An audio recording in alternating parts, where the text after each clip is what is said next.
Of course, things don't always turn out to be just the way we plan. But we'll make believe about that another day.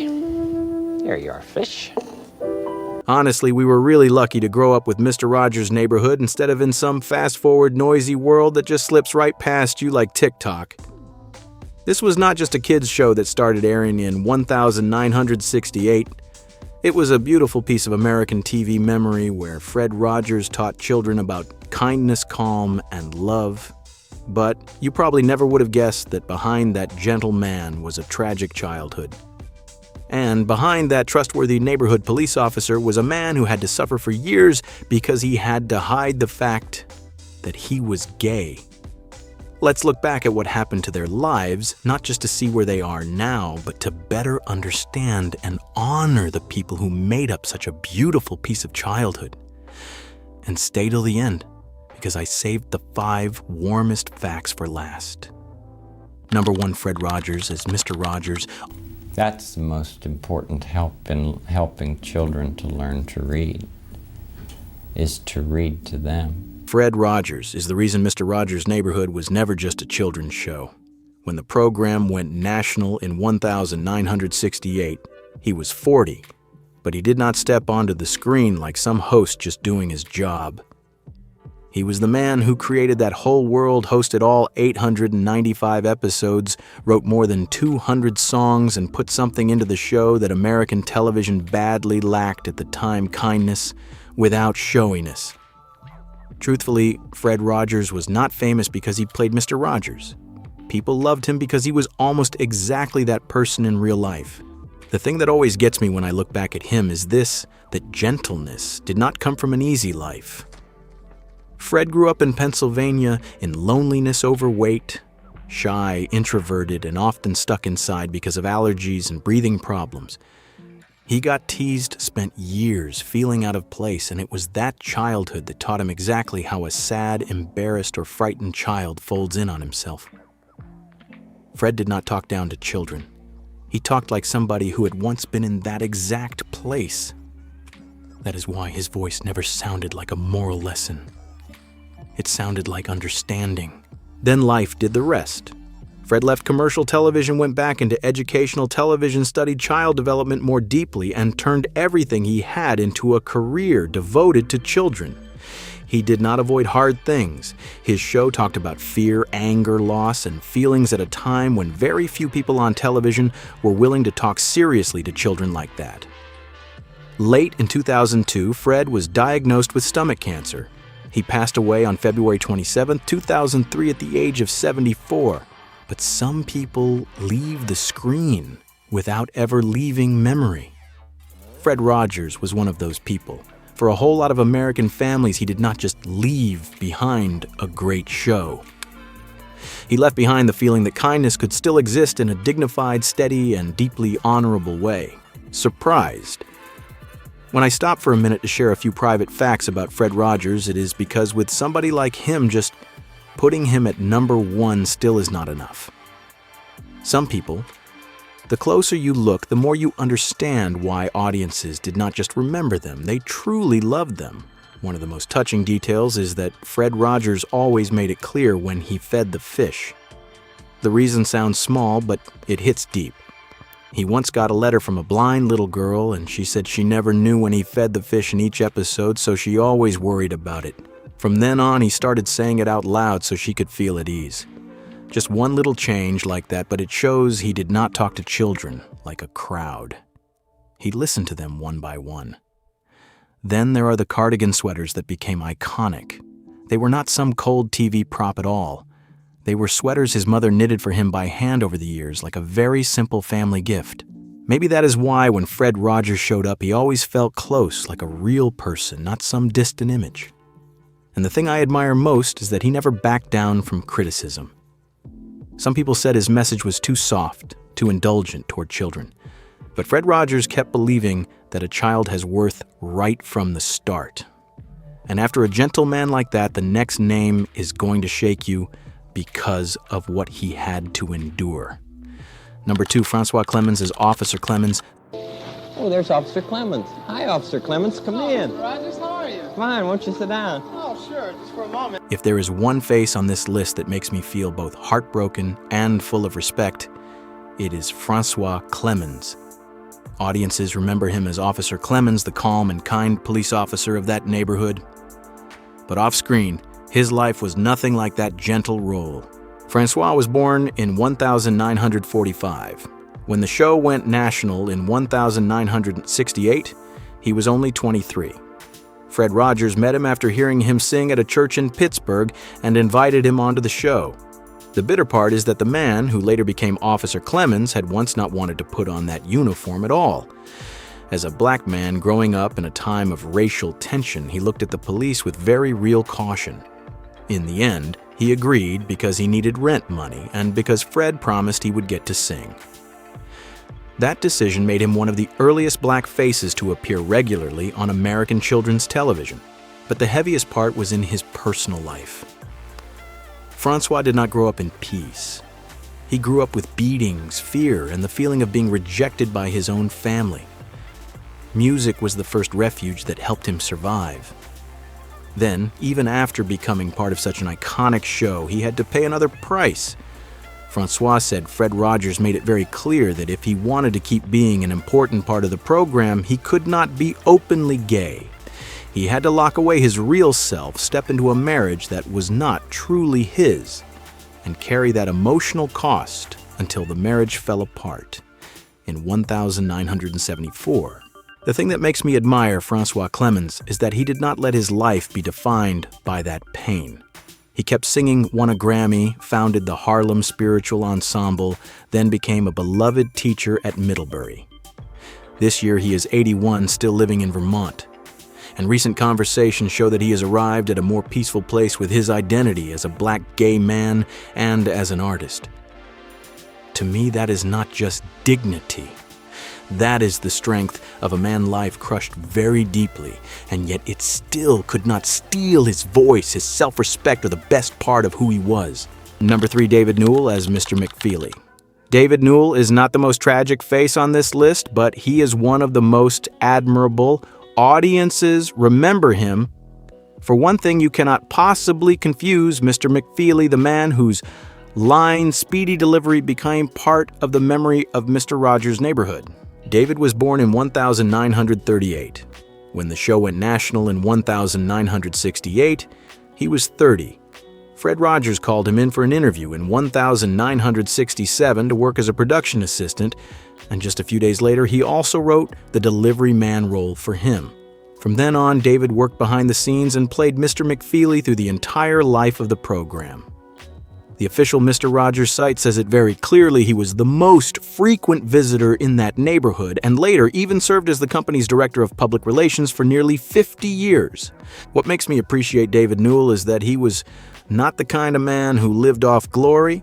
He was the kind of man who carried the work. In the early years, he handled costumes, props, and all kinds of little things to keep that whole machine running smoothly, then stepped in front of the camera with a very plain, natural charm that was all his own. His life does not have big scandals for people to gossip about, but it does have one very quiet sadness living on after Fred Rogers died and spending the rest of his life making sure that memory did not disappear. The documentary Speedy Delivery in 2008 went straight into that, calling his journey a story of responsibility loss, hope, and the effort to keep Fred Rogers' legacy alive. David retired in 2015. This year he is 88, still tied to the name Mr. McFeely like the man holding the keys to that whole old neighborhood. In a TV world that swaps people out fast, that kind of loyalty alone is already rare. Number 4, Don Brockett as Chef Brockett. Don Brockett was the man who played Chef Brockett the baker in Mr. Rogers' Neighborhood, and he was tied to this show almost from the very beginning. He was born in 1930 in Pittsburgh. When the show went national in 1968, he was 38. From then until he passed away in 1995, Don Brockett remained a familiar part of that neighborhood. But if you only remember him as a gentle baker on television, that is not enough. Besides Mr. Rogers' Neighborhood, he also appeared in movies like Flashdance Day of the Dead Fletch Lives, The Silence of the Lambs, and Bob Roberts. He was not the kind of actor who lived off a single role. What matters even more was his body. Don Brockett lived with a disability from childhood and went through multiple surgeries, which left him with a noticeably uneven walk for the rest of his life. The program archive says plainly that he was affected by polio, and there were times Chef Brockett appeared on screen using crutches after surgery. What I respect about Don is that he did not hide that. The show did not hide it either. Chef Brockett talked about having trouble walking, about physical therapy, about needing to move slower than other people, like it was just a normal part of life.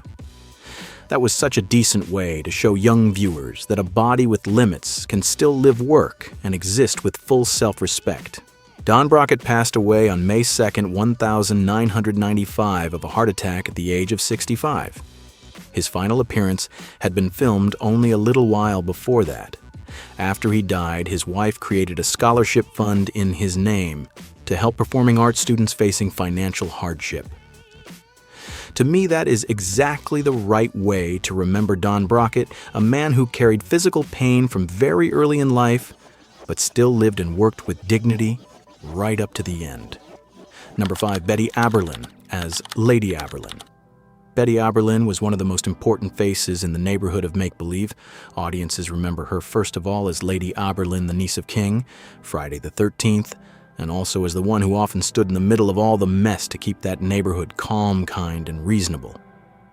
The official Mr. Rogers site describes Lady Aberlin as a deeply empathetic character, always a source of support for the others, especially in moments with Daniel Tiger. Betty Aberlin was born in 1942. When the show went national in 1968, she was 26. She came to the role after studying at Bennington College, where she pursued art, modern dance, and literature. What is great is that Fred Rogers did not want her to just play a role in some mechanical way. He let Betty bring her own love of the arts into the program, so besides Lady Aberlin in Make Believe, she also appeared in the Real Neighborhood segments with performances tied to theater and the arts. That is why the role feels alive, not just like a character written on paper, but the cost of a beautiful role can be very real, too. The most striking thing in Betty Aberlin's life is not scandal, but the shadow of Lady Aberlin being too large. In an interview in 2025, she herself said that role had almost swallowed her real self whole. And there was another turn that feels pretty sad, too. George Romero had wanted to cast her in Night of the Living Dead, but Fred Rogers did not agree to it. That is the kind of thing that makes you wonder if that door had opened, would Betty's career have gone in a completely different direction? Even so, Betty Aberlin did not disappear after Mr. Rogers. She kept writing, doing poetry, doing theater, and also appeared in several Kevin Smith films. This year she is 84. What I find admirable about Betty is this: not many actors get a role beautiful enough to be remembered forever, but not many people have to live that long under the shadow of that very role and still manage to hold onto a voice of their own. She did that.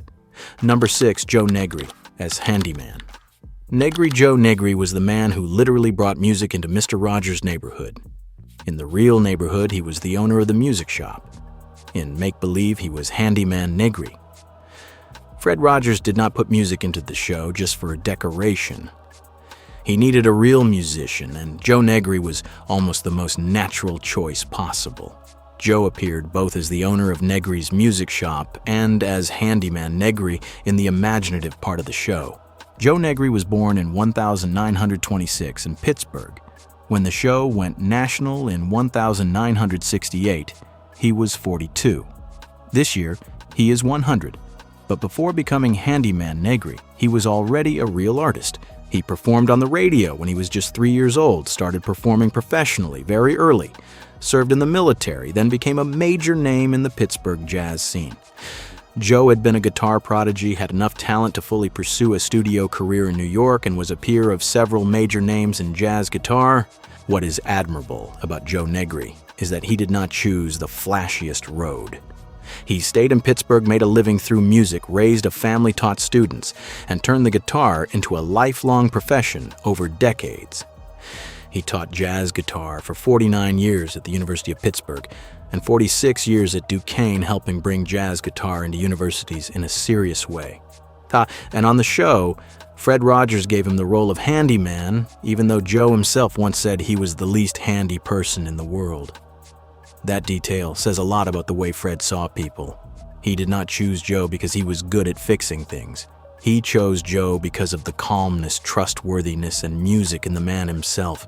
Joe Negri does not have a loud personal life for people to gossip about. He is remembered for something much rarer: real talent, real endurance, and a life almost entirely devoted to music.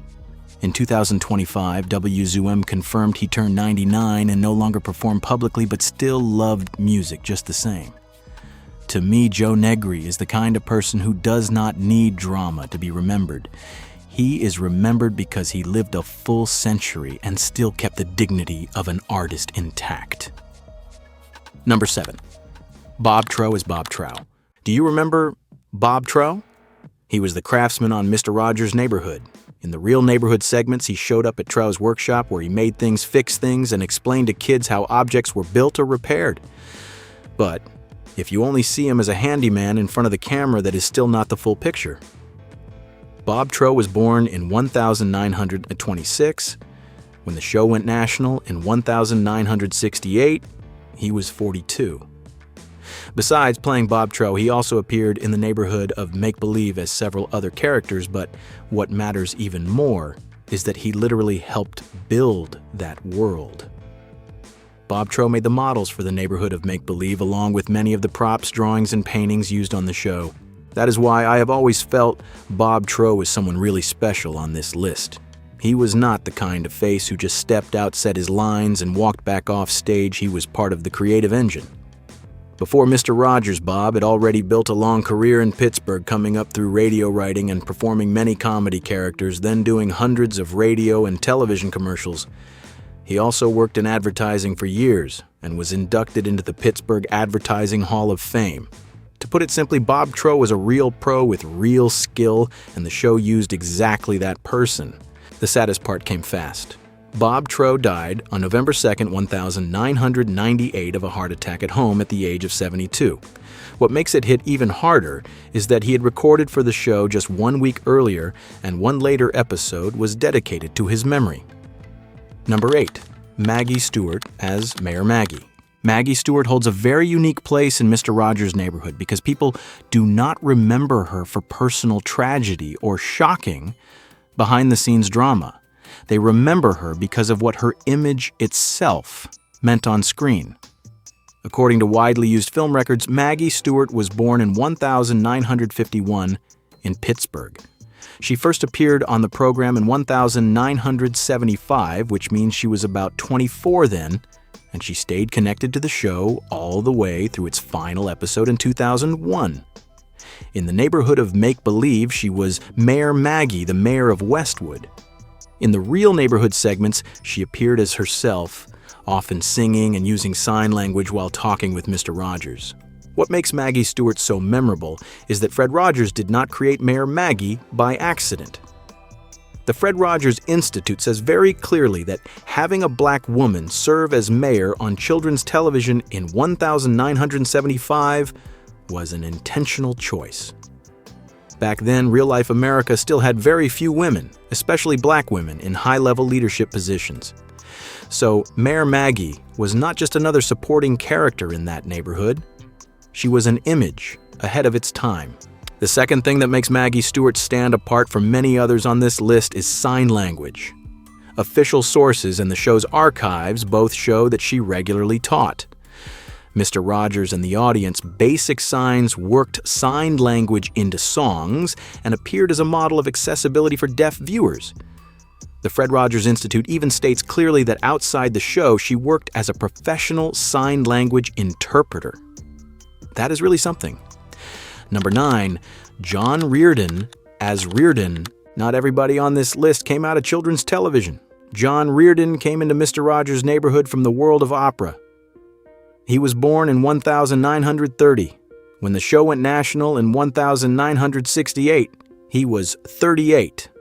Before young viewers knew him as Reardon, he was already a major baritone on the American stage, having sung with the New York City Opera, the Metropolitan Opera, and on Broadway. In Mr. Rogers' Neighborhood, he was not just there to fill space. He was the man who brought opera right into American families' living rooms, and according to the show's official site over the years, he produced and starred in 13 original operas written by Fred Rogers. What made John Reardon special was that he brought the full presence of a major artist into a children's show without ever making it feel heavy. If anything, he made opera feel close and welcoming. In the neighborhood of make-believe Reardon was almost like the person King Friday called in whenever a new opera needed to be staged, and that became a very distinct part of the show. If Fred Rogers used words to teach children about feelings, then John Reardon used his voice to open another door into art for them. That is why he was not just some ordinary supporting face. He was one of the people who gave the show a level of cultural depth very few children's programs had back then.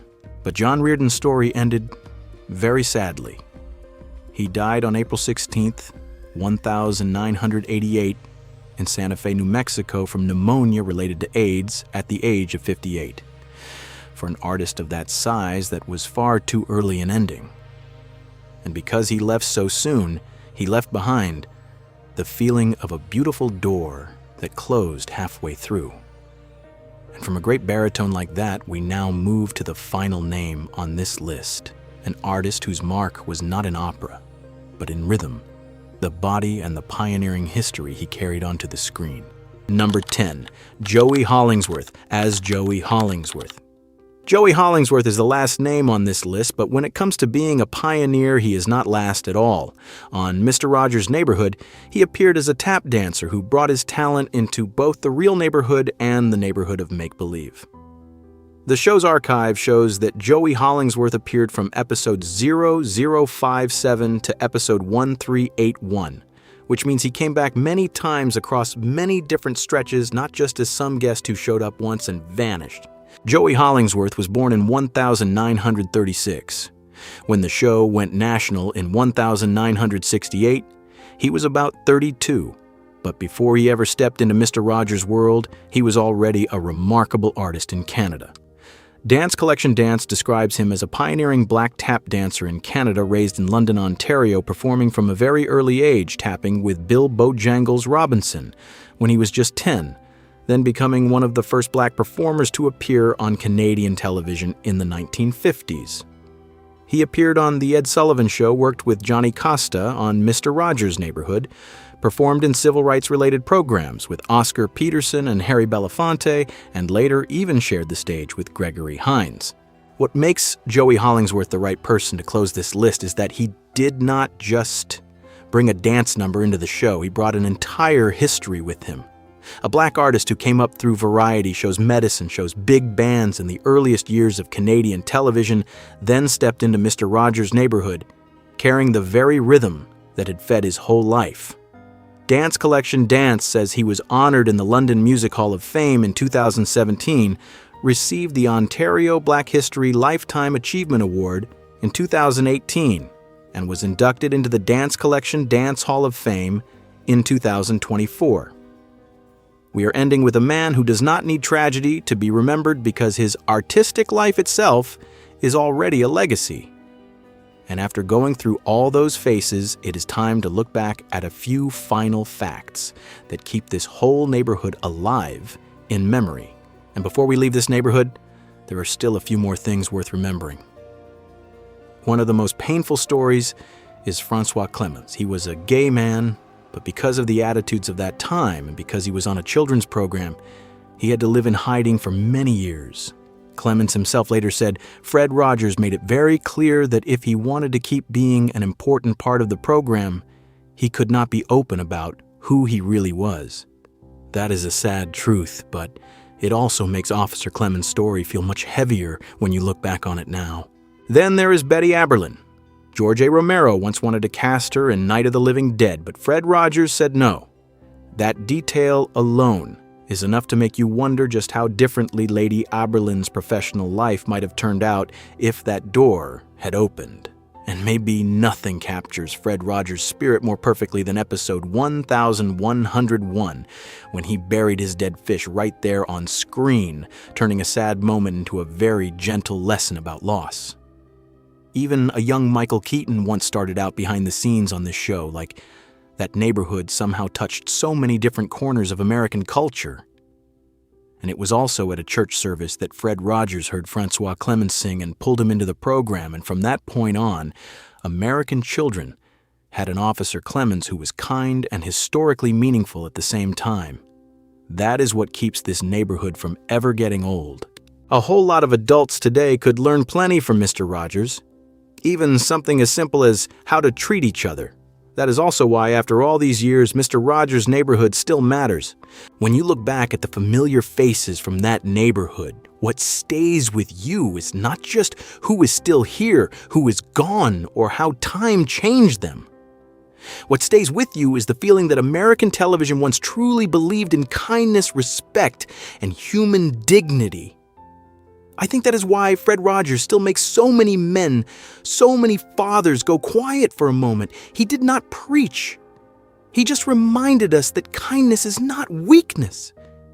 And if one program can keep that alive in people's hearts for nearly 6 decades, then it is not just television anymore. It is a beautiful part of the America that once was. But there is something interesting about the shows that live the longest in our memories. The more familiar they feel, the easier it is to think we already know everything about them. But behind it, there is an entire layer of backstage stories that many viewers have never heard. So today, we are heading back to Hazard County and uncovering the most fascinating secrets behind the Dukes of Hazzard. And trust me, a few of them may make you see this series in a completely different way.